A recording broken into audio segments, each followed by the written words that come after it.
менің болашақ әкешім мен анашым. Мен сіздердің Алидар көкемнің ізін қуған кішкентай бақытпын. Атам мен әжем және көкешім, екі апатайым, нағашыларым да мені асыға күтіп жүрген сеземін. Ата, әже, маған көп тәттілер дайындап қойыңыздаршы. Алидар көке маған қарауға, ойнатуға дайынсыз ба? Мен кішкентай болсам да, анашымның қандай бақытты екенін, көңіл күйін барлығын бақылап отырамын.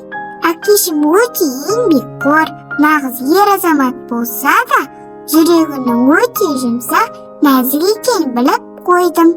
Ол мені алақаныма сипап, кішкентайым деп еркелеткенде өте бақытты күйге енемін.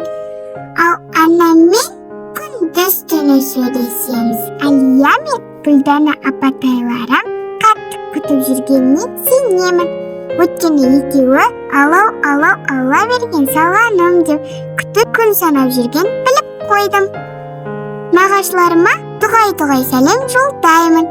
Айтпақшы, менің ұл немесе қыз екенімді ешкім білмейді, тіпті анам да. Сіздермен тезірек көріскім келіп жүргендіктен қазір құпияны ашамын. Бірақ мен дүниеге келгенде бәріміз керемет көңіл күймен тойлаймыз деп уәде беріңіздер.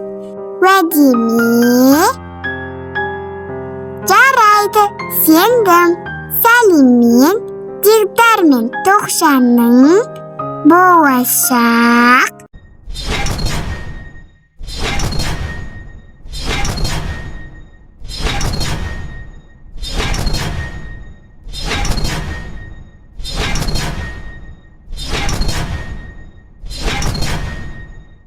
Ата әжесінің ұлы.